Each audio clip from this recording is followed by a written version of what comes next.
It's 4 o'clock on a Monday. You know what that means, don't you? It's time for another exciting episode of Taxi TV Live. Woohoo! And the crowd goes wild. So I want to welcome everybody in the chat room. I'll say hello in a moment, but first I want you to meet our wonderful head screener, Miss Angela Mukul. Whoops. Hello. Wrong button. All right. I love the sound effects. You know me, I've had very little practice pushing buttons. Actually, I'm going to pop out one of my ears. Let's see who we've got. We have Carrie Harchin, Ann House, Krista Knight, Ken Mesfer, Carl Wurzbach. Oh my gosh, they're going back by too quickly. Dave Bennett, Peter Rahill, Kiara Tingley, Elle Franklin, Bob Gunnerfeld, Kip Johnson, Marion Laird. Yeah. The gang's all here. Cass McKenty, Alan McCool. Hello, guys. How are you? Welcome to Monday. Hi, Angela. Hi. It's funny seeing you here in the context of Taxi TV versus a Zoom meeting for the staff, but nice to see you nonetheless. So Angela's here by popular demand. She did such a great job on the panel during the rally that several people emailed and said, why don't you do a thing with Angela? So I reached out and she was available. So here we are. Yeah, and I'm excited to bring her wisdom to you guys because as I think I mentioned, maybe in the quarantini we did after the rally, she was absolutely one of the very best screeners that we ever had at Taxi. And when the slot opened up to be head screener and I asked her and she said yes, we were all very delighted, and we're even more delighted now that she's been in the saddle for a while and just knocking it out of the park, as they say. She does a great job. So I'm very happy to have you here and have you answer questions from me, and then we'll move on to questions from the audience members that they send in before the big show. Dan Weber says, thanks for putting up with us for an hour and a half, Angela. Well, so far she's only put up with you for a minute or two, so we'll see how you guys do. Hey, Andre, how are you? It is a pleasure to be here. I'm excited. Yeah, I'm excited to have you. So let me start out by just having you familiarize everybody that's watching with what your job is, what head screener actually does at Taxi.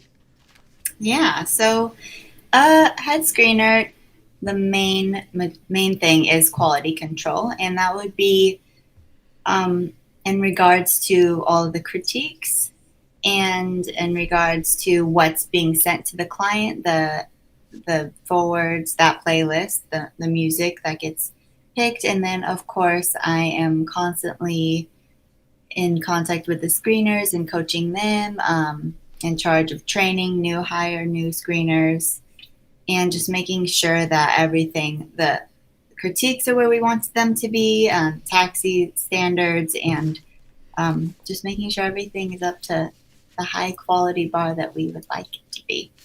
There you go. Well, you do a great job of that. And, you know, it's funny.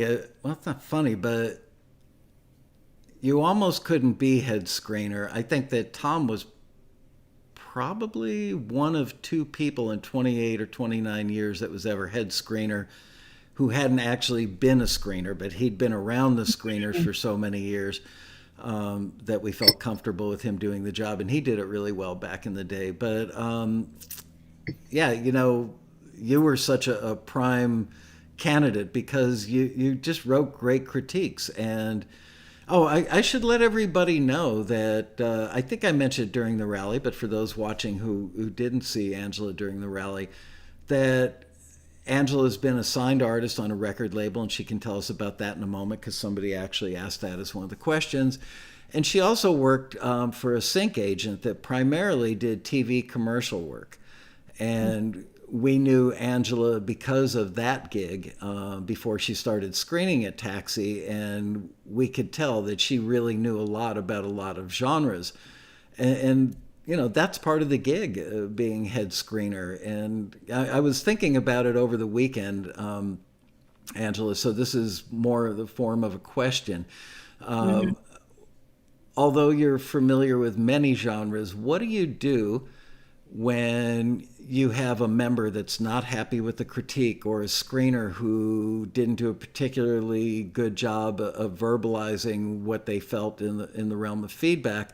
And it might be for a genre like, death metal or something that, I don't know, maybe you're expert at death metal, but what do you do when it's a genre where you're not particularly expert? I always definitely try to do my best to decipher, listen to the references, and really do my best to understand what's being asked. If I always do that, but especially if I'm not exactly, it's not my area of expertise. But I will always ask for, if Tom, in those cases, I'll normally ask Tom for a second set of ears just to be like, hey, is this right? And then if there's two of us saying one thing, then it makes me feel better about that. There are some screeners that are extremely well versed in a certain style too, that have been around a lot. I will even send it to them if it comes to that. But normally, Tom's my bouncing off partner. That, that second year, if it's like, this is not my area. Gee, right after I told everybody how well you're able to verbalize things, that you can coach other people, you come up with a phrase like bouncing out of people or whatever. You just... No, trust me, she's very articulate. What's your favorite part of the gig, and what is the hardest part of the gig?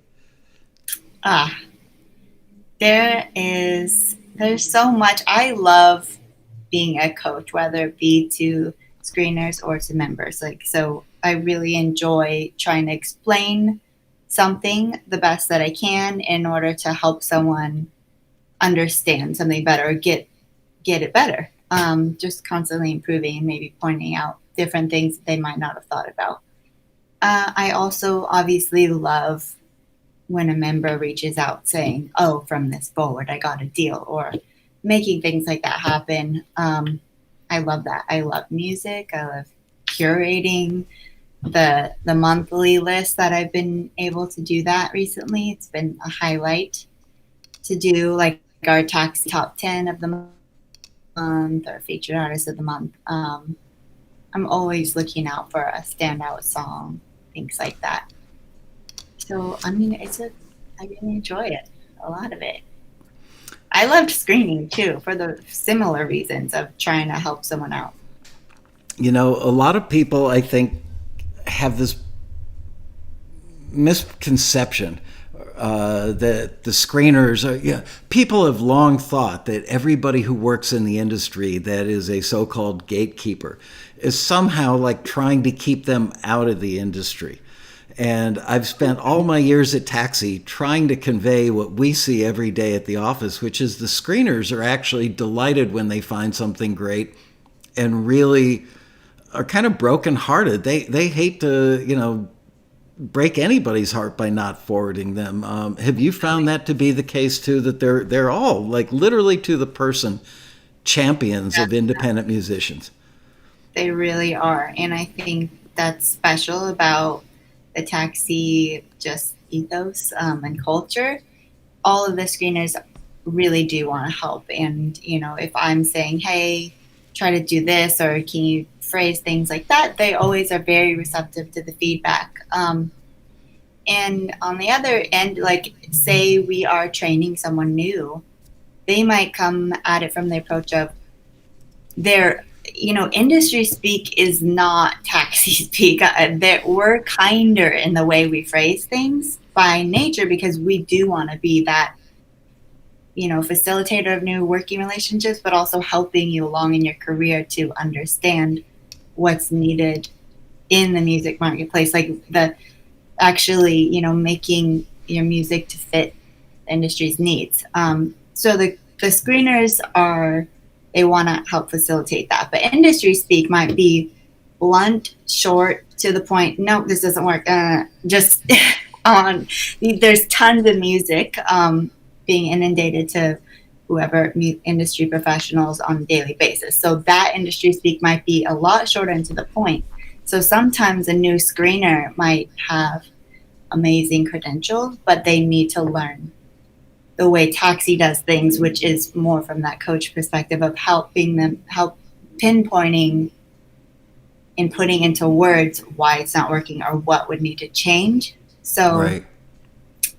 and they all want to do that. It's just a matter of getting that language down. So that, I think it's a benefit in a lot of ways of these screeners that have that heart and want to share their experience and their expertise as real players they're making a living, in the industry in whatever aspects they are, um, on the side of the fence, whether it's the producers or if they're music supervisors themselves. So they know what's going on, and they want to help the members be able to play a part in that game. I would go to Nashville and I would go sit down with the vice president of A&R at one of the major labels and play them something. And there were times, literally 5, 6, 7 seconds into the intro, they go, nope, next one. Nope, next one. What else you got? They weren't doing it to be What mean. They else were, you got? yeah, they would just listen to a zillion songs Right. in a week, and they knew really quickly. Mm-hmm. I remember one of the most well credentialed screeners we ever had at Taxi was a woman who was previously like vice president of publishing at Sony ATV or something. She was as high as you get in Los Angeles for one of the major publishers. And when she first started out, she was like, nope, this doesn't work, is how she would respond to members. Right. It's like, well, that's great that you know that it doesn't work, but can you find a nice way to say it doesn't work because, and maybe you should try this? And she eventually got it. But yeah, you're right. Industry speak is shorthand because people don't have time. And that is probably the biggest difference between Taxi's A&R people and the whole rest of the industry is our people. Very true. All people in the industry are fans of music and musicians, but teaching them how to take that enthusiasm and translate that into helpful commentary is really important to us at Taxi. So, Definitely. yeah. Huge. Okay, let's see. Where did I leave off?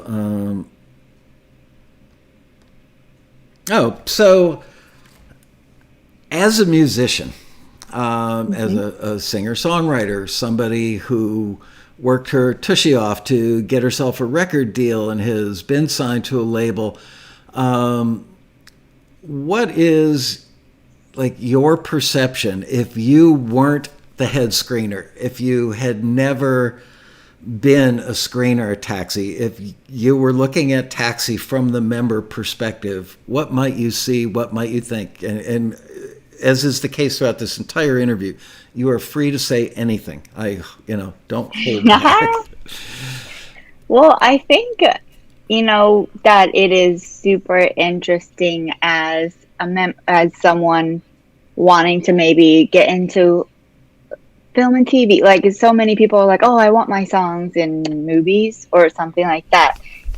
Oh, I want to send to a label. Well, going to Taxi and being able to just see all the listings and different opportunities would be really intriguing to me. And it would seem like, oh, this is a way that, hey, if these are my goals right now, then this is at least, this is where I can go. It's not just throwing it to the wind and like hoping that somehow my song will get heard by someone who's gonna, yeah, we all want that, but this is a place to see where real clients have opportunities. And also, if I was just, outside looking in to see what's being asked for, I think that is, even before you're a member, you can go on the site and see listings. And I think it's so helpful.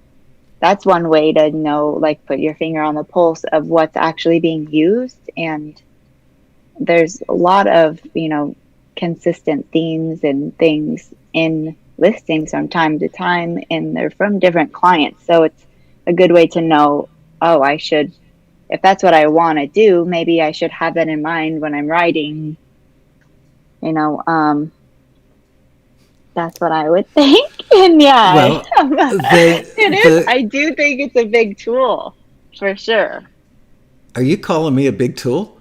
No, like taxi is a big tool for getting, what you want to do, where you want to go. I think that's an astute observation, and sadly, it's a big chasm for people to cross when they create art. Musicians are creating Yeah. art. And hey, this is what I create. Why doesn't the industry come around to what I do?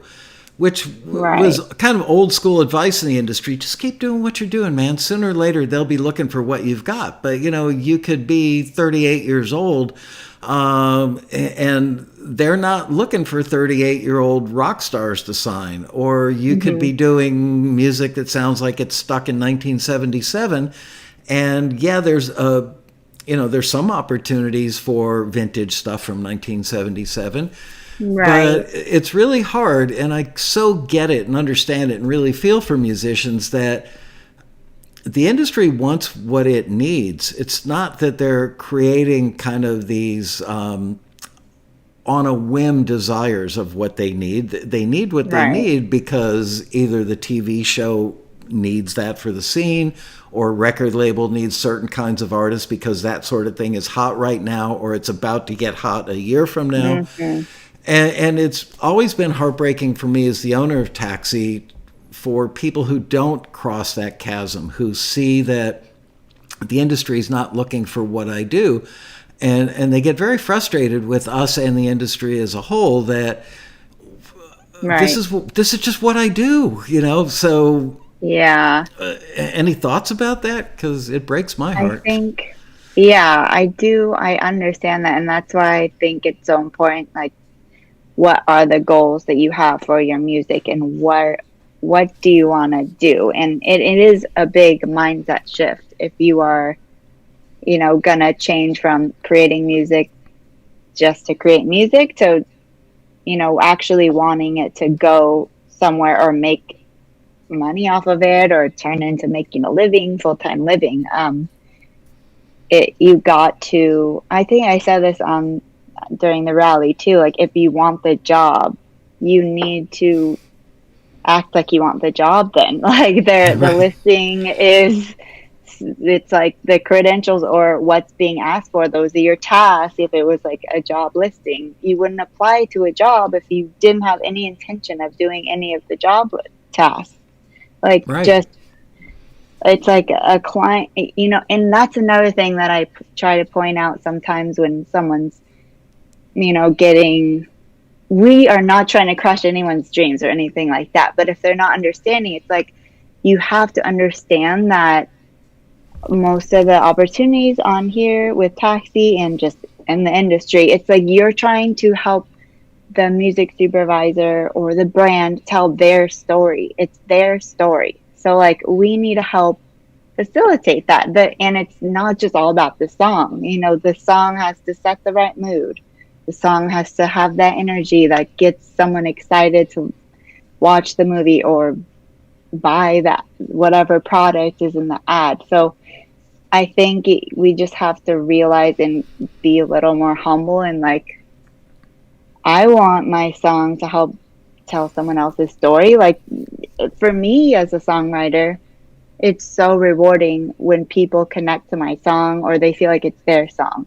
And so it's similar. I mean, if you have the honor of your song being in an ad or in a TV show, it's like you are facilitating that even on a wider level because hopefully more people are going to see that and connect with it. And we're just trying to facilitate connection. So however it goes, and if you're willing to be a little more open to however that plays out, then it's like you're doing what you love. You're making money off of it. It's reaching more people.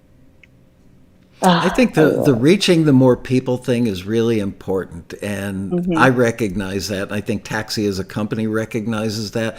For a lot of people, it's not so much about the money as it is about, I want to share what I've created. It will make me feel really good and kind of validate me if millions of people can hear my music. That's been my life's dream.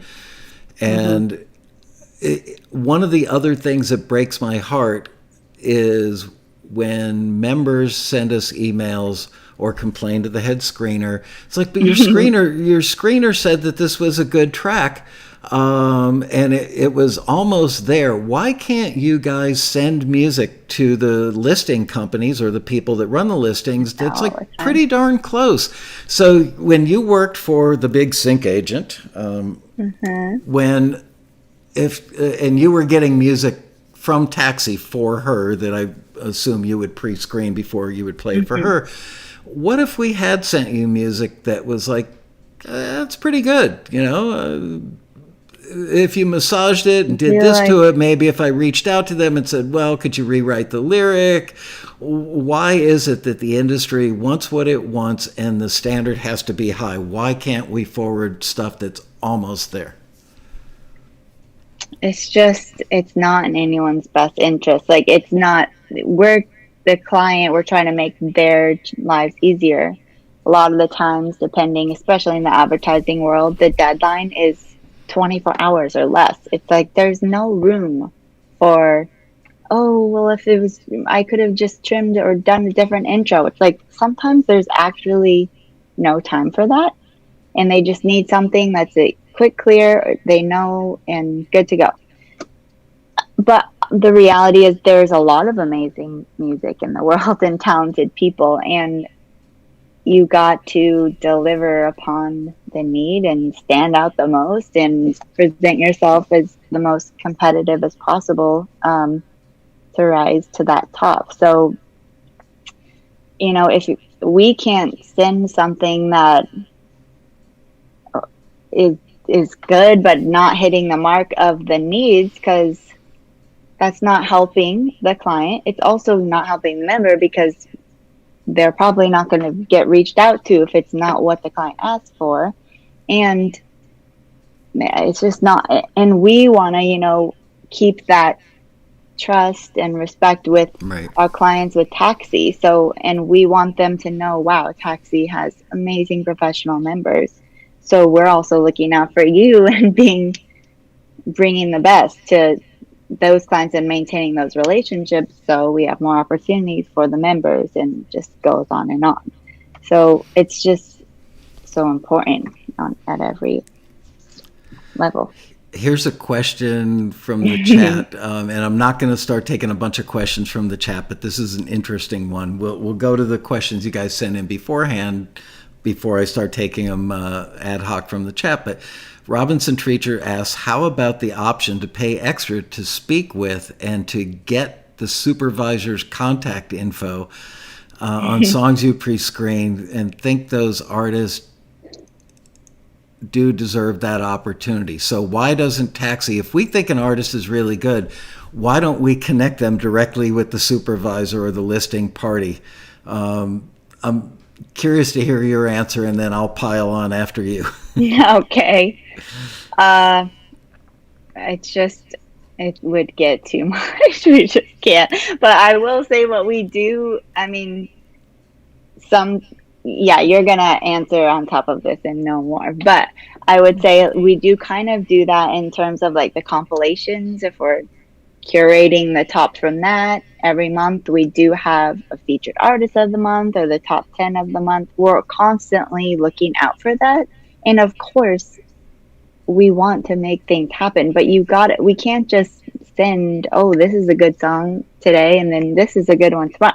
It's like we got to make everyone's job easier, like I said. So if they're coming to us for a reason, we deliver upon the reason, and then that relationship is open, and then it's just more conducive to other things that come up, but we can't start doing all of that. Yeah, it's I'm going to go back to the selling shoes story. When I was a teenager, I sold shoes one summer. And if a lady comes into the store and asks for a 7.5B pot de soie in beige, you don't bring out a men's Bass-Weejan penny loafer in burgundy, in a size 9.5D. You got to give them what they're asking for. Otherwise, they won't come back. We would love to have the ability to just send great music all the time. And this is going to sound cruel, but there's a fantasy, I believe, that exists out there that people are so sure that their music is so good that if somebody just hears it, that, if Taxi weren't the gatekeeper keeping them out, if somebody just heard my music, they would use it. They wouldn't, because they're not going to rewrite their scene. They're not going to call up their director and say, by the way, I know you wanted this kind of song for that scene in the movie, but I found another song that's just totally awesome. I love it. The director is going to say, what the hell are you talking about? That's just not the way the industry works. And sadly, that is the way the industry works. So if you want to be in the industry, you kind of have to play by their rules. All right. You talked about that already. I guess I should shut my email down. Otherwise, we'll be hearing ding dings a lot. Let me get rid of that. Okay. I recently had a member who wasn't happy, and I got on the phone with this lady, and she was like, how do we even know your screeners are qualified? And we've heard this a million times over the years. I think that people want to believe that if their music isn't getting forwarded, that...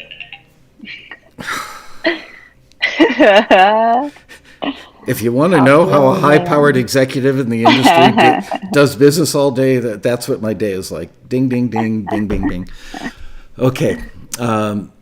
So what the heck was I saying before the phone rang? The member was upset on the phone. You just talked to her. Oh, about the screener's credibility. People have long said, they must have a bunch of interns listening to music over there, because if they weren't interns, if they were actual professionals that knew what the hell they were doing, they clearly would see how amazing my song was and they would forward it. So can you talk a bit about the credentials? Yeah. Well, anytime we're hiring for a screener that I've been here, we get amazing applicants.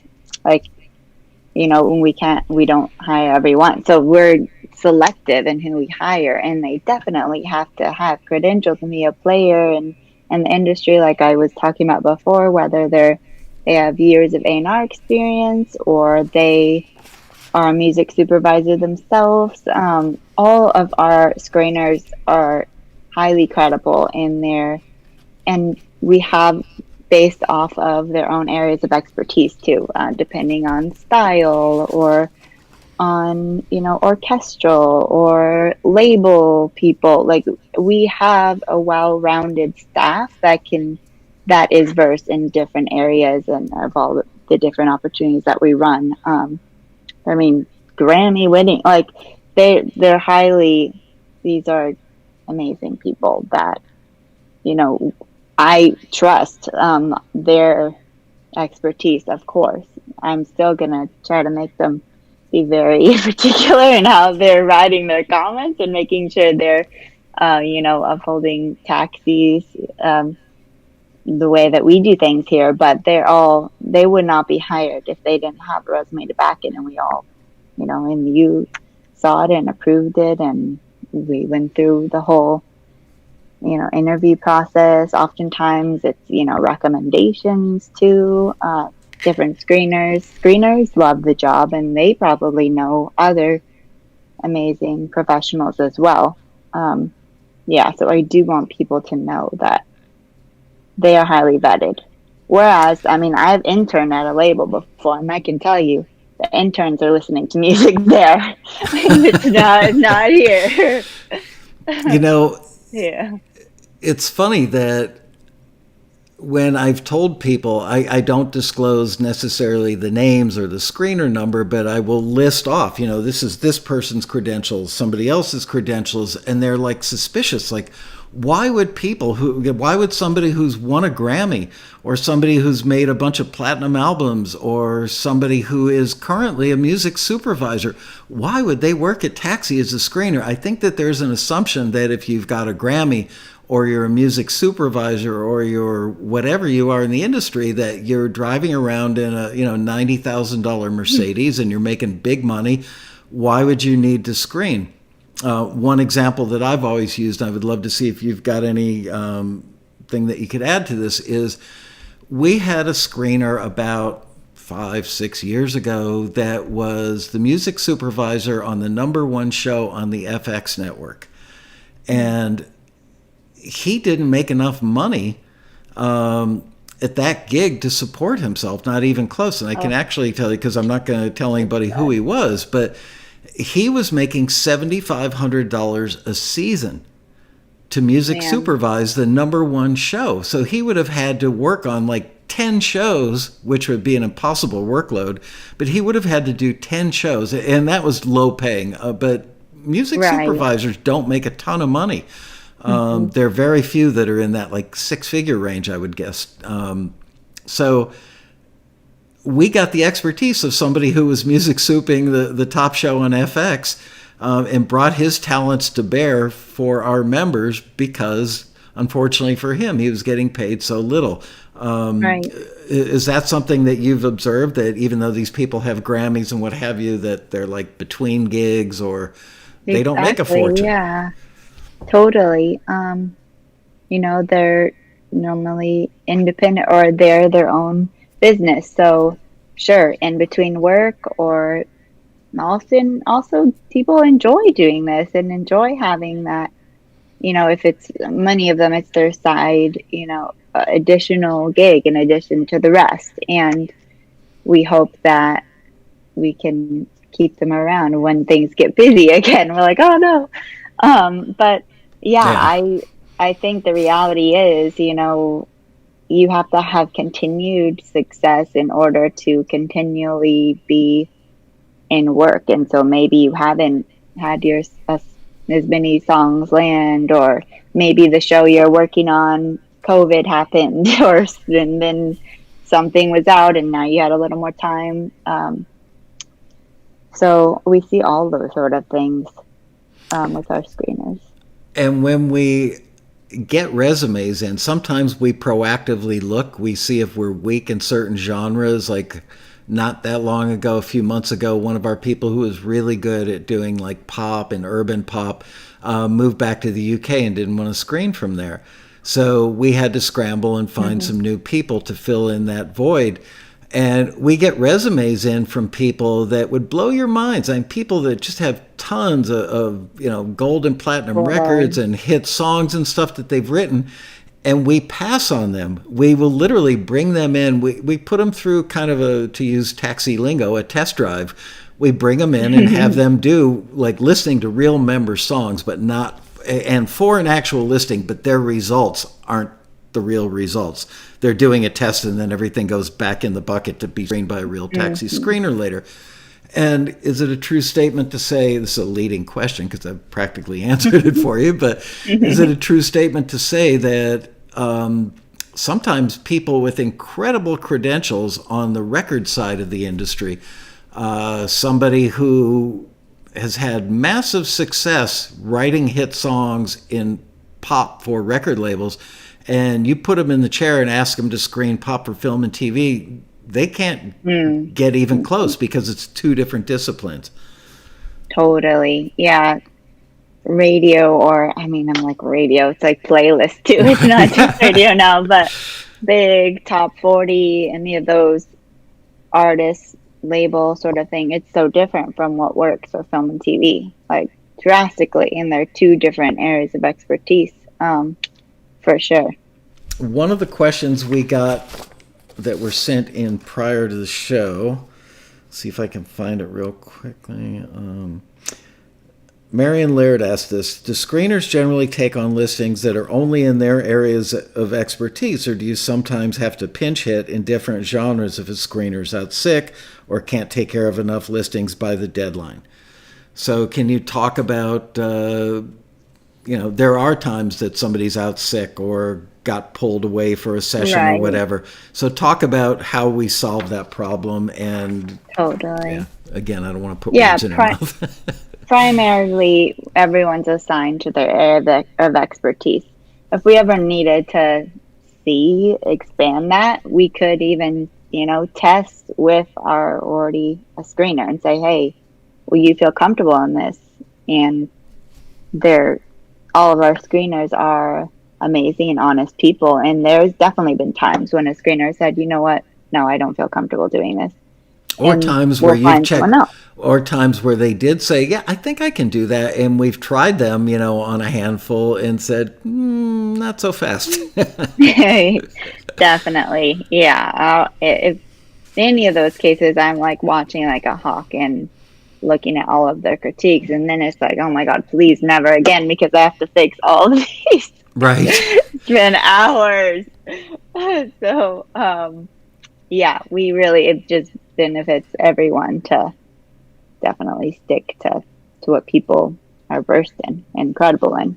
And to be perfectly honest, there was a time not that long ago, probably a few weeks ago, where we needed more hands on deck than we were able to get. And we pulled Angela out of mothballs and had her do some screening. Even though she's like the queen bee of all the screeners, we needed the person power. And so we had to pull Angela off of head screener and put her back in the chair to act as a screener on that. So we always solve the problem ethically. We will never, ever throw you guys under the bus by going, yeah, this guy does rock, but I'm sure he could do a little hip hop. We would have a revolt amongst our members because they would quickly spot it. And so we don't let that happen. Totally. Let me see what else I got here. Talk about why it's easier to forward something than it is to market return. Oh, yeah, because a forward, a screener just has to say, oh, this is great, sending on. Or Right. it's a return, they're expected to say, to put into words why it's a return. You can't just say, oh, it doesn't work. The way that, and with a forward, we want them to say, oh, this works, more than just that. But it is way easier. And believe me, I've seen sometimes where I'm like, you're forwarding everything. You can't. Right. Are you okay? Whoa.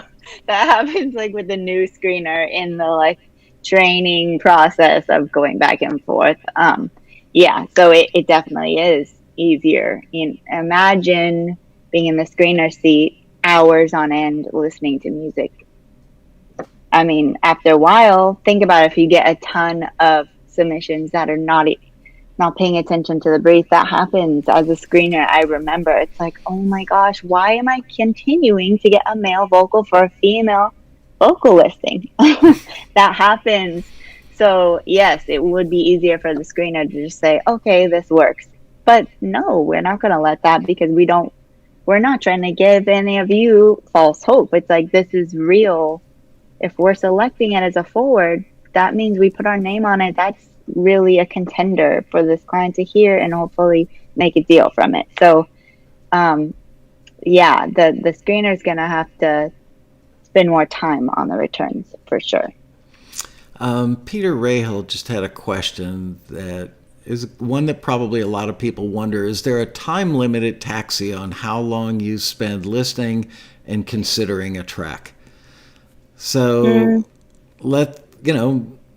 we have A&R meetings every 2 weeks where 4 or 5 of us are on a Zoom together, and we actually do look at which screeners are making numbers and which screeners are not. And my personal ethos, I guess, that I've imbued the company with from day one, I actually answered this question to my wife standing in our kitchen of our 1-bedroom apartment that Taxi started in. And she said, why is it that you let some of the screeners who are really slow but really good stay on? Why don't you find people that are really good and faster that don't lose money for the company?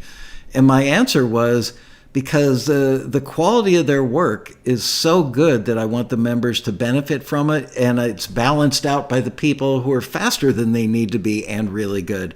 Is that something that you see as head screener, that there's like an ebb and flow, while some screeners may be slower, others are faster? You want to talk about that a bit, or have I just totally answered everything? No, it is a balance that I try to work with the screeners on. We have to give quality, and the reality is we have to keep it efficient and moving along, because there's just that many. There's deadlines to hit for us to deliver music upon, and there's a lot of submissions. There's listings at hundreds, several hundred submissions sometimes. So we gotta find that perfect balance. There are definitely screeners that it's just in their blood. It's like they're knocking it out of the park almost immediately. They're giving great quality comments, and they're able to be fast and do it quickly, and that's great. There are definitely other members that, they are not members, other screeners that they're not as fast, and we've worked with them and they're not getting fast. Like, they can get a little faster, but I don't want them to focus on getting faster and then the comments are like one little thing. That's not going to work either. So Right. I think it is really a team effort that, like you said, it does balance out. The roster works together to fill in all those Right. holes. And yes, It's kind of like a baseball team. I'm glad you brought up roster, because not everybody is a great pitcher. Not everybody is a great hitter, but you do try and strike a balance. And yes, we are in the business of making a profit. That's what companies do. But we have always taken the approach that quality matters first. And if we deliver quality on a consistent basis, then the profit will come. If we try and cut corners and just tell the screeners crack the whip all the time and make them go faster, it's fine if they write shorter comments. It's fine if they spend less time listening to the music. We wouldn't have a company, certainly not for this many years. yeah. All right, so let's see. I'm moving on to some of the stuff that you talked about during the rally that not everybody might have had a chance to hear.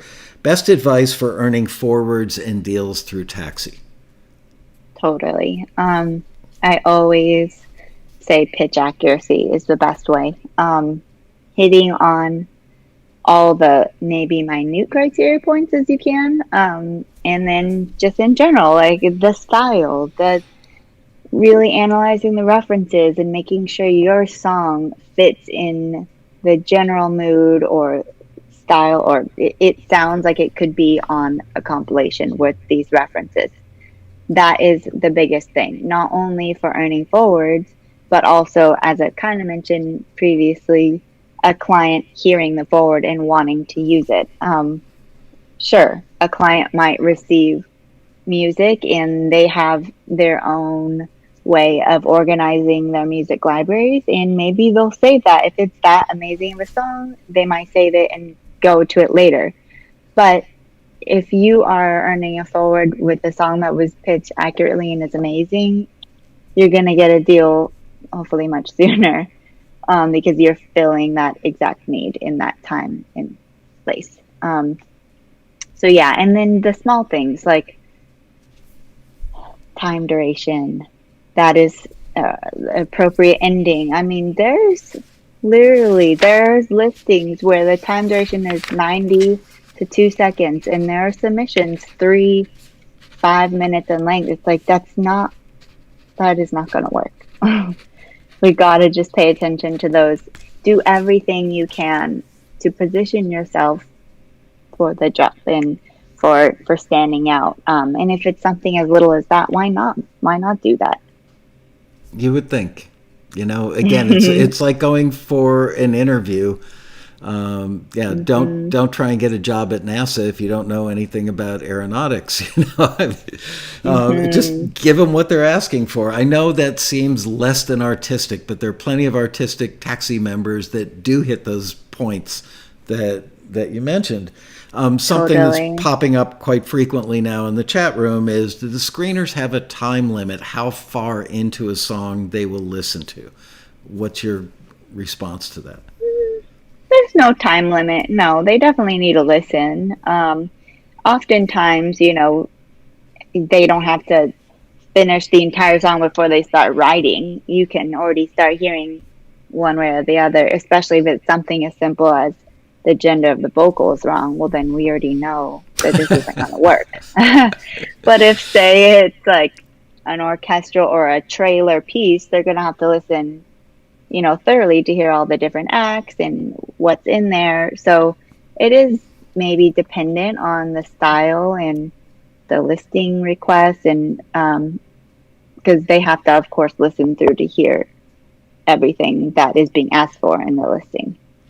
This actually came up. I got a little feedback from somebody, I believe, on the forum that said that you guys didn't listen to like a uniform amount of time, that sometimes you would let songs run longer on the panels, the listening panels at the rally. Why is that? And my reason was because sometimes you just need to. My personal advice that I always gave screeners back when I was the de facto head screener, if you will, and I was still screening myself back in the early days, was listen as far as the bridge, because back then most of what we were doing was record stuff. And you need to hear if the song has a bridge, or if it had a solid bridge. Does it have a good pre-chorus that gives you a nice lift into the chorus? You have to talk about the different elements, and you can't talk about them if you don't hear them. So I would not want somebody to just go, "Oh, the song sucks," in the first 10 seconds. They need to listen that far. Now, if you're screening for 4 hours working on drone cues that are like, no, man. yeah, that's the toughest. That's the toughest one of all. That'll melt down anybody. But you know what I think the screeners probably do, and I've heard this anecdotally from a couple, is they'll listen to 20, 30 seconds and they'll think, all right, do the sounds work? Is it making my palms sweat, or whatever emotion that they should be going for? And then they probably look at the waveform and click through and go to the middle and see, is it still the same thing? How does it end? So they do want to get the different elements. Is that something Definitely. that you've observed? Okay. Exactly. Yeah. Yeah. Clicking around after a certain point, making sure to go listen to the ending. I can't tell you how many times I will be like, oh, this is great. And then it's like, it just completely, it's like not an ending. And I'm like, what on earth happened there? It has to be a composed ending for sure. I can't just, cut out like that. I find that so odd that people can get everything right and then just literally like end it, almost like they took a razor blade and cut a piece of tape. It's just like, if you got everything else that right, why didn't you give it a button or a stinger on that? But that's what people do. The difference between writing for an artist pitch versus writing for a sync pitch. You've done both. You've been a signed artist and you've been, the first set of ears at a high-powered sync agency. What are the differences? Oh, yeah, definitely different. Like for an artist pitch or a label pitch, if you'll see these on Taxi, they want something that's fresh, that hasn't been said before 1,000 times, that is like, oh, intriguing, that sounds like it could be on the radio. And think on radio and just modern writing is always evolving, so a lot of it is like, what's the phrasing like? What right now it's like, what's the syncopation? Is the melody interesting? Is it always evolving? I find a lot of things on the radio, I'm like, wow, we're getting just hook after hook. Sometimes the second verse is a completely different melody than the first verse. There's different things going on in the label and the artist side. And going back to the lyrics, especially if it's country or even pop, they want something that is maybe a little conversational, a little more unique, all of those things for an artist pitch.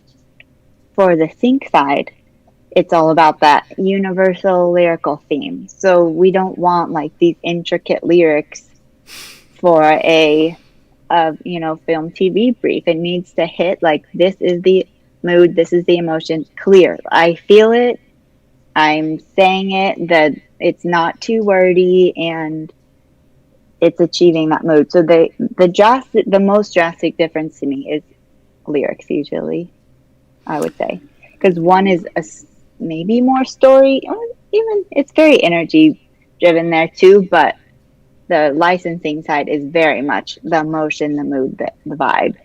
vibe. Yeah, it's no, you're right on the money.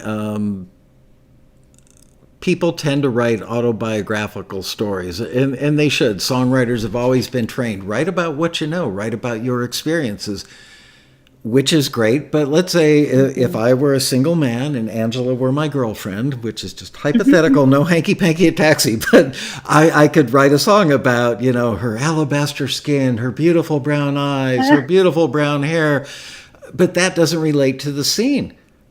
What you want to, and I've had this drilled into my head 1,000 times by Robin Frederick. So how does that make you feel? It makes me feel great when I'm with her. That's the emotion. That's the summary, like the executive summary.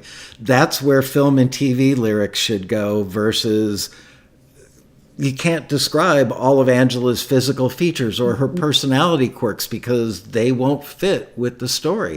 But she makes me feel like $1 million. That could fit anywhere. That, totally. Okay. Exactly.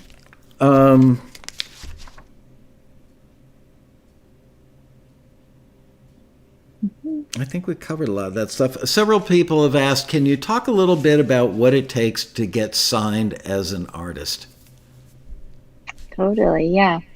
Man, I'll try to summarize as much as possible. Well, nowadays, it's very much creating your own story and your own buzz, if you will, and your own sound. I think now, maybe back in the day or something, if you were talented and you had good songs, that's one thing that might get you a deal or that might get you somewhere. But and a lot of times I feel like musicians get irritated that it's like, can't they see the picture? Can't they see what this could be? It's like, not really. Or they're just not willing to give that foresight when they have someone who has it all together. So I think nowadays it takes like you developing not only your sound, your perspective, who you are as an artist, what do you stand for? It's not just about the music. It's like, who are you? What is your personality? Who are you as a brand? If you look at it through that way, all those things are important. And then also branding your look or what colors or how you take your photos. What's that vibe? I think it's more of like the full package that is like, this is who I am. This is what I sound like. This is what I want my things to look like. This is my ideas for my visuals. And here it is. This is my plan. Can you just facilitate it? But I think you have to bring the vision, the full vision, and get someone excited because it's like, wow, they know who they are and I want to get on board with that. It's like you're showing as much as you can show, someone's going to want to buy into that because it looks more together, professional, like it's thought out. It's not just a fleeting, they wrote some good songs. It's like, geez, they take themselves seriously and they have done the development on their own.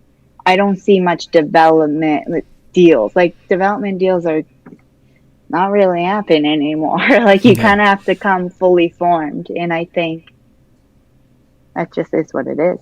So you can do a lot of work on your own before you get there. Some people take that to mean I've got a website, I've got Twitter, I've got Insta, I've got even TikTok. But what they don't have is a mastery of those things. It's not enough to have the account and post, a thing that says, really tired of doing vocals, going to make some tea. That doesn't, but I've seen stuff like that. That doesn't invite anybody really into your life. And I've observed about you because, you're a staff member, you're a friend. You work hard. I mean, if you're not working at Taxi and you're awake, you are working on your career. You are a business lady or business person, whatever the proper terminology is these days. And you treat what you're doing very much like a business. Some people might say, well, but that's so not artistic. Do you ever feel like, that you're torn between the business and the art? Are you able to meld them comfortably? What's it like being in your shoes? I think I don't think it's like not artistic. Having a session or writing every day, that is like the most artistic. That's just making. I feel like most musicians are always thinking, "Oh, I'm not good enough," or like I could do so much better. I could do this, and it's like the way I get out of my head in those areas is just showing up every day and honing my craft. I'm trying to think of how I can frame this on the business versus creative. Also, I feel like some people think, "Oh, I'm not good with social media," and that is part of the business. And believe me, I don't like it either. I definitely could be better at it, and I think maybe I've given myself grace in this COVID period to just be like, if I'm not feeling it, I'm going to step away for a little bit instead of forcing this post that's fake. Also pay attention to that. That's my belief, at least. And I'd rather approach it when I'm real and genuine and share that excitement. But I think they do go hand in hand, and you just got to figure out what works for you. What can you do that lets you post something once a day or just show up in that authentic way? It doesn't have to look like what someone else is doing TikToks all day. Maybe yours is I started doing these things called light thoughts. That was my way of like, at least I know I'm going to do one post every day that's a photo I've taken and just a thought that I want to share. And that was something that got me to consistently post. But yeah, I'm always thinking about that. We'll see in the new year what that's like for me, but it is part of it. It's because as artists, it is so much more. It's not just music. The artists you love and adore, you really love who they are. So I think it all goes hand in hand. Making that music and then still putting yourself, genuine self out there, or I don't know, if you're artistic, you as an artist is like a character, then that is what you put out there. But they all go hand in hand to help people get to know you and just invest in you as an artist in person. You said the word genuine and authentic. How do you square genuine and authenticity with also monitoring trends and trying to stay current and even a little bit ahead of the currency curve? Is it hard to wrestle with not following what somebody else has done or what a lot of people have done and doing your own thing to be authentic to who you are as an artist? But do you also worry maybe my authentic self isn't something that the marketplace wants because I don't sound like everybody else? Yes, I think, but there are still certain things that make you, if you are more classic singer songwriter, you can still have modern sensibilities and maybe your lyrics or in your production, you can still do it in a modern way. I feel like there's so many current artists right now that are very 80s in a 2020 way or something like that. They found a way to put their little spin on it and do it. It could be, I feel like so much, you can tell so much in the drums for me. It's like if those are dated drums, the entire song just feels no. You could get like a classic, even I mentioned this to a member recently, and John Mayer. I love John Mayer. And he's been he's managed to be authentic to himself, but also keep evolving and present his songs in a contemporary way. Like, I think it was New Light that I'm thinking of. Those are samples. The drums are MIDI samples or something, but they're like samples of analog drums. So it's not like a live drummer, but that to me is a way to blend the two worlds a little bit better. I don't know. Yeah, drums to me are a big thing in production. You Yeah, gotta get it right. I'm amazed. Back in my day in the studio, there were basically kind of three kick drum sounds that we all used because we were all working in the real, authentic, organic instrument world. You know, we didn't have. I mean, we had syndromes, do those things, but only disco people used them. Nowadays, I'm just amazed by how much time people will spend on just a kick drum, and literally the sound of the kick drum is a way to telegraph to people you're hip and current versus not hip and current. And I mean, you know, as you know, Rob Shirelli is a very close friend of mine, and you know, he thinks nothing of combining 3 or 4 or 5 or 6 different kick drum samples. Back in my day, we'd move the pillow in, move the pillow out, move the mic, add a little EQ, add a little compression. That was kind of the range of what we did. I just recently got Logic, so I could start learning to build a kick drum sound by adding 4 or 5 together. I'm a little scared. I don't know. I'm going to have to bring myself up to speed with what current is so that I can go. First, you go through an imitative stage. Oh, I made a kick drum sound that sounded like that record. And now I'm good enough that I can do that at the drop of a hat on command anytime I want. Now I can bring a little bit of Mikey's secret sauce to it and take that existing cool current thing and make it groundbreaking or cooler. Right. That's what I would do as an engineer or a producer. But who knows? Things like the Road Rally keep me so busy I may never get to play with Logic enough to find out. All right, let's answer some questions that were sent in beforehand. I love it.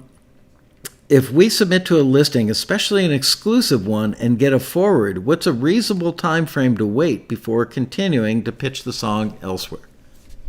That's a good one. And it is very... there's no hard and fast answer I could give to that. It depends on the listing for sure, but in general, I would say 30 to 90 days. If you haven't heard something by then, I wouldn't hold my breath for it. And I think if someone reached out to you after 90 days, they would understand if you already got a deal elsewhere, you know? Yeah. If it's you already are pitching it in 2 weeks, then they're going to be bummed. I wouldn't. But yeah, what do you think about that answer?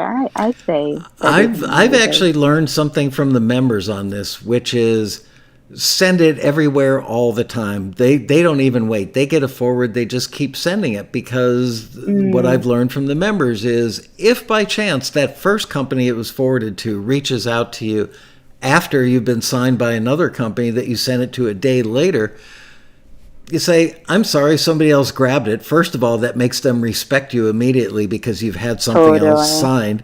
And that's when you say, but I can make you another piece of music that's in the ballpark of that one. And they'll say, can you make me 5? So my feeling is follow the advice of your fellow members and just submit. Literally, if you get a forward, don't wait. That. Somebody once said it's like waiting for your Coke dealer to show up. Don't do it. It just keep submitting. You don't stand by the phone or your email waiting for that magic moment to come through. Just keep getting it out there. Very true. I like that. Good job, members. I'm going to use that answer now. Well, I'm telling you, I learned from our members because they're on the other side of that street, and so many of them have become true professionals that what I think isn't as important as what I can learn from them. Just my own experience tells me that. Hi, Angela. This is from Weather Eye from Facebook. Says, hi, Angela. Although I'm using the latest samples from top vendors, my returns sometimes have feedback that says my samples sound dated or of lower quality. This happens regardless if I do the mixer or if I hired a producer with lots of cues and albums to his credit. Any advice on specifically what triggers this response from screeners and how to improve outcomes for future submissions? Interesting. I find this is something I actually just talked to one of our screeners who I love their work, but I just wanted to clarify because it was a comment about the MIDI it sounded too MIDI. And I was saying, now, is it the samples themselves, or is it what I was thinking? And they agreed, what you're doing with them. A lot of times it is how you're programming them, maybe how you're layering them, how you are applying reverb or EQ, any of those things. I think a lot of the time it's what you're doing with them, not just dropping them in stock.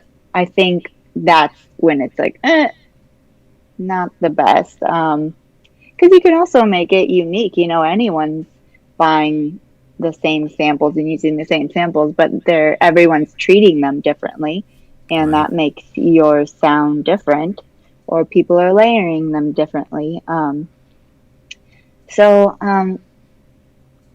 I would say the best way to avoid it is kind of, and maybe improving upon how you're using them. I know you're saying you get that even if you have an outside mixer, or outside producer. So maybe it is identifying some top 3 songs that you really like that are in this style that you're trying to go for, and analyzing those and seeing if you can find any commonalities on how they're treating their sounds or what their drums sound like, and working on it yourself or taking it to your collaborator and seeing if you guys can crack that together. But for me, oftentimes, I think it's how things are being treated. If you get a comment talking about, oh, it's too stiff, oh, it's too MIDI, you can really improve the stiffness if you're programming things a certain way or applying a certain effect to things. It can give it a lot more life than just putting it in right on the grid. It's like, it feels too stiff. Right. You mentioned reverb. I think that's a telltale sign that you could take the world's most expensive, most wonderful, most current sample and put a 1.5 second plate on it, and it's just out of context with the song, and it draws your attention to it, and go, you don't know that it's the reverb as the listener, but it just sounds like old. And it's because you used kind of a reverb setting that was very prominent in another era. So when you listen to other current hits, listen to, okay, so they're using an 808, they've layered it up, and they're using this kind of room, or you never know exactly what they're using, but totally take your best shot to figure it out and try and mimic that. If I can add one more thing, Go for it. I don't know if I was listening to a podcast or I watched a video, and Phineas was talking about how they layer things, and I think it was in Bad Guy that he layered like a crosswalk signal sign from London and in with that beat, which was so interesting, and it just makes it more unique. And so have fun with maybe how you layer things. The Shirellis and the Lascos go to fireworks every year together. Our two families will do a little barbecue, and then we go watch fireworks. And every year I say to Rob, there's that one firework that's got this boom, bang you, and oh, crap, I just squished my microphone. Anyway, that kind that just hits you in the chest, makes that huge boom. And every year I say, boy, we should sample that. Well, 2 years ago, pre-COVID 4th of July, Rob actually recorded it on his phone, took it home, sent me the straight recording of it, and then processed it, and made an amazing kick drum sound. And, I love it. Yeah, he sent it back to me in an email saying, I can't believe we've talked about this forever, and, it works. That's awesome. Yeah. Carrie Harchin says, hi, Angela, and thank you for doing this. My question is, I'm primarily a keyboard player, but I don't have or have access to a real physical piano to record on these days. Any tips for how to make my virtual pianos or organs sound real enough to get forwarded? Do you mind if I take that one? Go for it. I've got a good prescription because I'm old school, and the old school thing works in the new medium. And then if you have something to add, of course. Yeah. Take that keyboard and run the output to a pair of speakers and put them in a room. And then experiment with miking those speakers from across the room, in corners of the room, up by the ceiling, down by the floor, and you will bring life to something because you're adding air, you're adding reflections, you're adding the things that would normally surround the acoustics that would surround a piano if you were recording it in the room. So I used to do that with drums. I've done it actually with a synthesizer that was emulating a B3, and it really didn't sound nearly as good as miking a cabinet on a B3. So I took the microphones I would normally use on a B3 Leslie and sent the fake B3 out to a pair of speakers and mic'd it, and it was a dramatic improvement. So there's my 2 cents. Got anything else? I like that. I don't think sense. I can. No. Yeah, that was good. All right, pass it around to the kids. They should share. Here's one from Smudge Swan. Hi, Taxi. I'm just wondering if Taxi is considered anonymous submissions for listings from members, so the screeners don't see who the submissions are coming from. Thank you very much. Look forward to the episode. So, yeah. Hope you're tuning in. I mean, I really don't think that makes one difference or another. Honestly, there's so many submissions oftentimes, and screeners are not going to hold that. I mean, they better not start holding that. Right. I really don't think that our screeners would do that. And, I do, when someone reaches out to me, I do always say, hey, if you get something that you're like, strongly this warrants a second look, please send it to me. I'm happy to look at it. I don't say send everything to me that you're like, oh, this should have been forwarded. But, use your judgment, and I'm happy to help in where possible. And so if you ever felt like that way, we would not want you to feel that way, and I'd want you to bring it to my attention. I'd do my best to look into it and help explain anything. But I really don't, personally, I don't feel there's a need for anonymous submissions. Do you want to add to that at all, Michael? Well, yeah, I think the question might have been asked because she wants to know, did the screeners ever see a name and go, oh, it's him again, or it's her again, eye roll. We train the screeners that if you get too many from somebody and you feel like you've given them as much good feedback as you can give them, don't push yourself to give them more feedback or don't roll your eyes. Just leave it in the bucket, and another screener working on that listing will hear it. So there's that. But, if it were anonymous, I mean, the only reason I could think that this person's asking for anonymity is for fear that a screener goes, oh, it's them again. I can't say that has never happened because I just don't know. But I think it's highly unlikely. Just knowing the screeners like we do as people and kind of knowing their work ethic and stuff, I think that they would either bring it to you or say, sometimes we do have members that'll submit 10 things for one listing. And after the third song, the screener's like, hey, Angela, can you get somebody else on this? Because I got nothing else to say.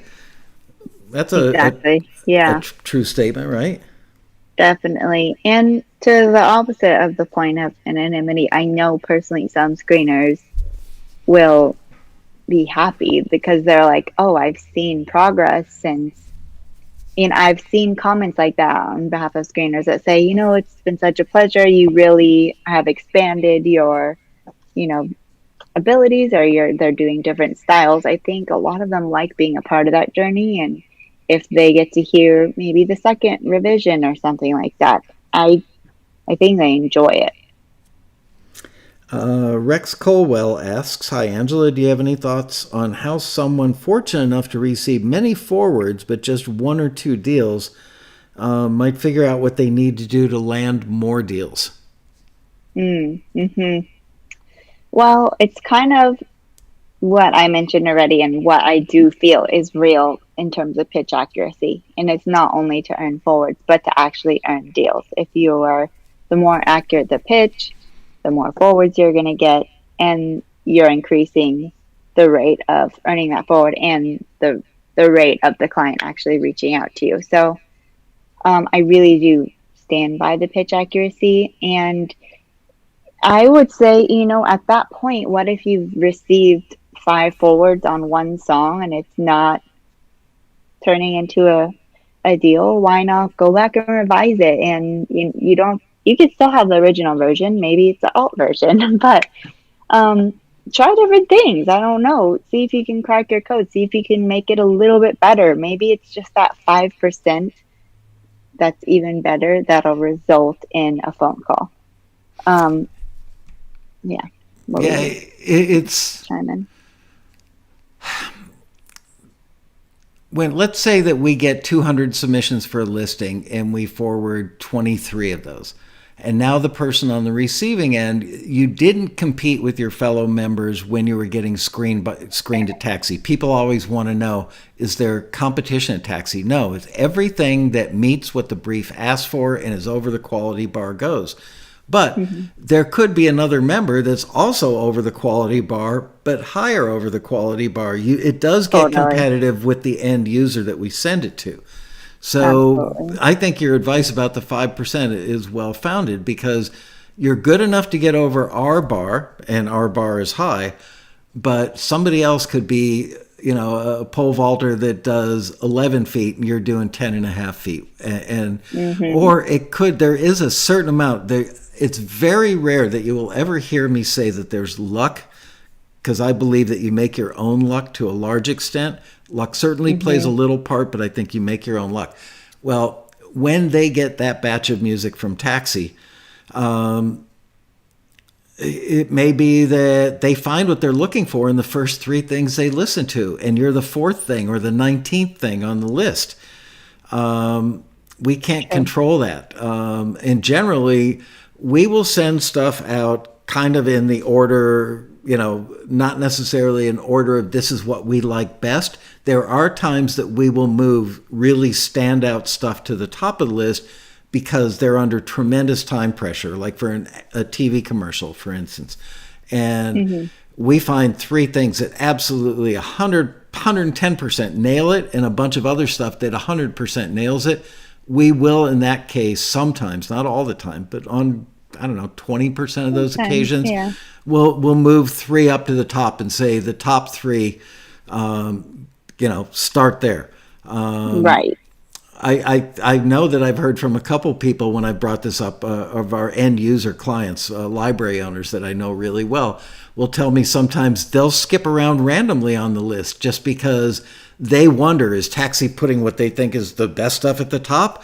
So just because they're playing their own little mind games, they will, one of them named, I won't mention a name, but yeah, one guy, and I just had this conversation like a month before the rally. He said, when I get your stuff, he said, sometimes I listen to the last thing on the list because part of me says maybe that's the least good, which it isn't necessarily. And then I skip around. And I thought, well, that's cool. That'll make the members happy because that's even more democratic and everybody really gets a shot.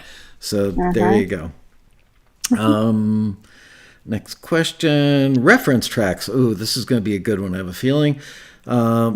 Hi, Angela. My question is about reference tracks. What are the expectations regarding similarity with reference tracks? And then there's a follow-on, which is, can you offer specific advice in this area? Obviously, the genre and overall mood should be similar, but what about specifics such as tempo, instrumentation, tone of the voice or instruments, length of track, etc.? The Taxi feedback form lists several of these criteria. Is the criteria consistent, or is the criteria constant, or does it vary greatly from submission to submission? So, okay. How similar, I guess to summarize, how similar to the references should it be? Right. Well, of course, it always says no clones. No one wants something that's like, wow, you created this exactly for the reference. And believe me, I've heard songs where I'm like, I think that's the same chord progression and it's a little too close for comfort. Yeah. I could just, but it definitely needs to be in the realm where if you were listening to a playlist on Spotify, it wouldn't stick out like, what is that doing on there? It needs to be in the realm. So I think analyzing references is a huge thing, and that also plays into pitch accuracy, and it also plays into just always improving your craft and making sure you're making material that's working right now. Um, it really can be so much. It's like if they all have, say, there's three references, and all the lyrics feel uplifting, then that's a good sign that the they probably want something that feels uplifting. If every reference has like a forward momentum, sort of, if the beat kind of pushes in a certain way, and they're all doing that, or if they all have, a blend of percussion in there, like just listen for any sort of commonalities. If they all have a bridge, kind of just randomly throwing out there, but you can start to hear any common points in the melody or the lyric or the arrangement, even just in the energy or the vibe of the song. Those are all things to keep in mind, and just try to honestly assess if yours fits in the general frame of that. Of course, voice also comes into play. It doesn't have to be specifically like that voice, but it needs to be in the realm of the tone and the spirit of the voices and of the references, I say. It just increases your chances of being what the end user wants. If it's a request, like a temp request, where it's one song that they're looking to replace, it needs to be closer for that. Most listings, they give references as a realm or range of where they want the song to sit. But in a temp style listing, that's like they already cut the scene, or they already edited the scene, so they need to keep the energy, they need to keep the tempo. It can't just be like crazy different. It needs to pretty much nail that spot in place of the song that they couldn't buy. Usually it's like it was too expensive and they need a replacement. So if the members see a listing that says they're looking for a replacement track and this is what they've temped in, those are your key words that you want to, if the song, I always use Miss You by the Rolling Stones as the example because it's such an identifiable song. Should you mimic Keith Richards' guitar sound? Sure.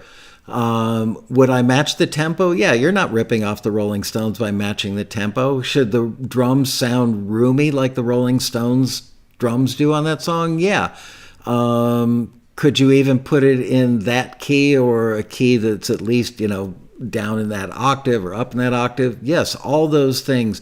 Attitude of the vocal, all those things matter when you're trying to manufacture a replacement. Those are fairly few and far between. Most of the time, my advice would be triangulate. It's like Sesame Street. What do these things have in common, or which of these things go together? Well, they all have, like you said, they all have a certain spirit to the vocal delivery. It's freewheeling and kind of balls out rock. Is it that they all make you feel warm and fuzzy? Those are the kinds of things that you should be looking for when you triangulate what your thing is going to be, and make notes, and then sit down and look at your notes and go, okay, commonality, not so much commonality, and then go, okay, my mission is to write something that is warm and fuzzy, that's at this kind of tempo, and has an acoustic guitar as its main instrument, and then you're in the ballpark. Totally. Technically, we're then. Can you hang out for a few more minutes because we lost a few there when we got the big red question mark? Thank you. Yeah. I'm not entirely sure I understand this one. Huh? I'm like, it got so dark over there. I feel like in the beginning of this Taxi TV, it was like sun, and now same thing. I'm staring out into the dark right now, and I've turned orange because the daylight went away. I went to a spray tan facility. This one's from Gabriel, and he says, I've got a question. How can I measure the distance between the reference and my composition? Although we have your leads, I still feel like walking on thin ice sometimes. So how can I measure the distance? You know what? I think we kind of just answered that one. Similar. Very similar. Okay. Of just really studying the references and, using your instinct. If you feel like your instincts are not sharp enough, maybe let someone else listen, someone that you trust. Say, hey, does this feel like it's within realm? Maybe don't ask like your best friend, but ask someone that's Ask a total stranger, hey, are you really into music? Can you give me an opinion here? And somebody just asked a question in the chat room that I want to answer, but see if Angela can add something additional, which is, where did it go now? Flew by.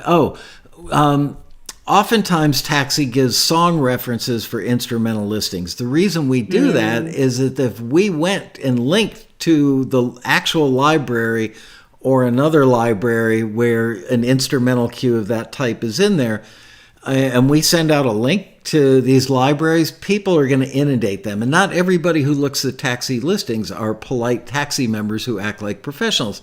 Some people that look at the listings online might go, oh, wow, I clicked that link and it took me to a library. I'm going to reach out to them and say, you got to sign me. I'm the greatest thing since sliced bread. Where did you hear about us? Through Taxi.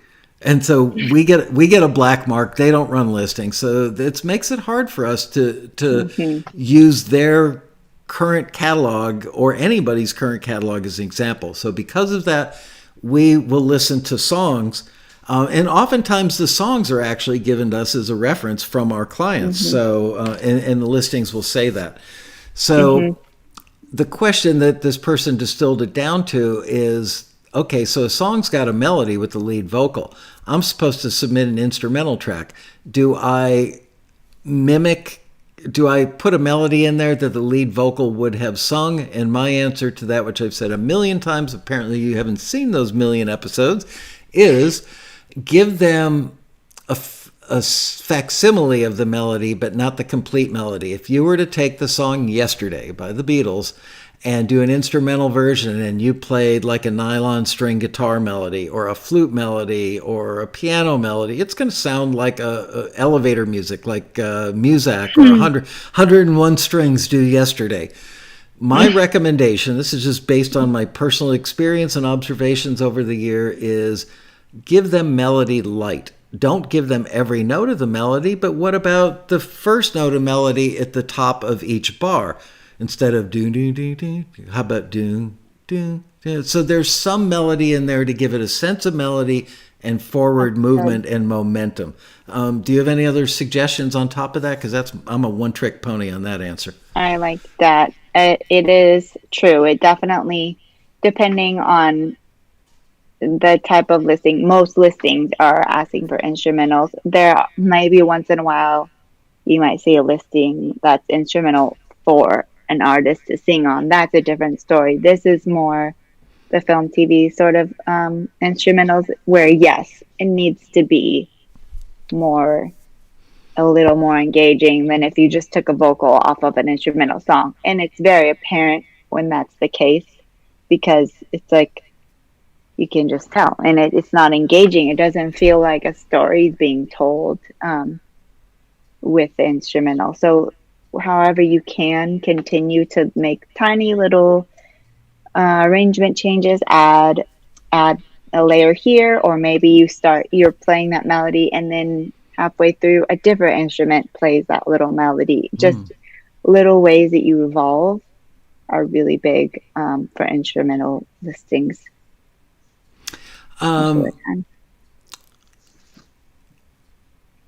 John Hope, save that question for an episode with me.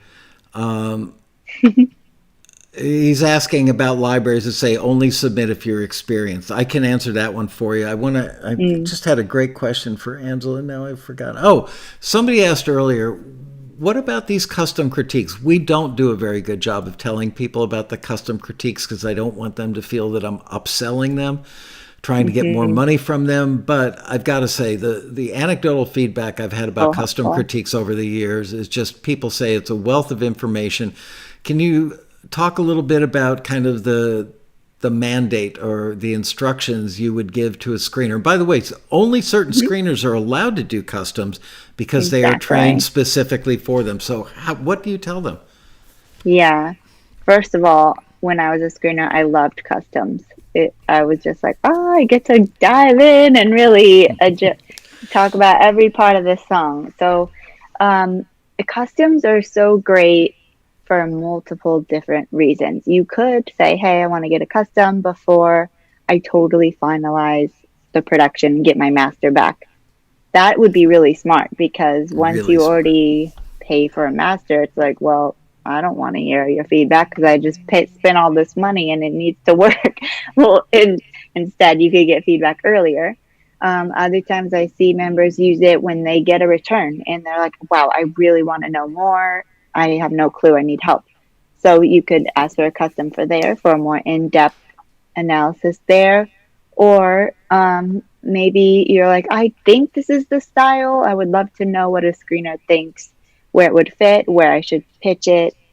Really, with customs, you can, any song of your choice, submit it, ask as many questions. We can relay those questions to the screener so they make sure to address them. And they're going to spend a lot more time than, the short form song critiques that are for listing. They can sit with your song and analyze it in its entirety and also address your questions.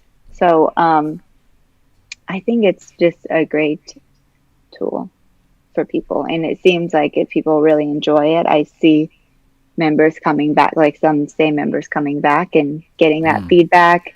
Some members even say, hey, I want this song for 3 different screeners. I want to get that, not everyone does that, but some people want to get more advice from different people to see what their different takes are, and they adjust accordingly. Like I said, it helps people know how to pitch more accurately. If you're struggling there, you could target it that way. It's really something that's for you. How do you want this to be your tool? And then the screener will tailor it for you that way. That's a great answer. All right. Thank you for staying on these extra few minutes, and just a great job. When people said, hey, get Angela on the show, I went, wow, great idea. Because I thought you just so completely nailed your panel at the rally. And thank you. I know you well enough to know that you totally get the company. You get our ethos, our vibe, as we say in California. And more than anything, I wanted the members to get to know you better, because I think you are kind of representative of the screeners as a whole. This was a chance for them to see how knowledgeable and professional you are and thorough you are. And I think that you're a great head screener, because you were a screener, one of our very best ever, and you embody, if you could take all these little pieces of our screeners' personalities and work ethics and talents and roll them up into a ball and say, there's the ball, you're the ball. So there you go. Yay. I hope I didn't disappoint. I loved it. I really do love this. Yeah. And if you remember looking out for this, don't be afraid if you don't get something, I'm here. We want to help. Well, thank you. I'm always grateful that you found us, or we found you, and that you're part of our little taxi family. And with that, I want to say thank you. Have a great night. You too. Thank you to all you guys in the chat room. I will see you tomorrow for a Quarantini happy hour right back here at 4:00, and I will answer questions that we didn't get to today. Ladies and gentlemen, Angela Mukul. Bye. Bye-bye.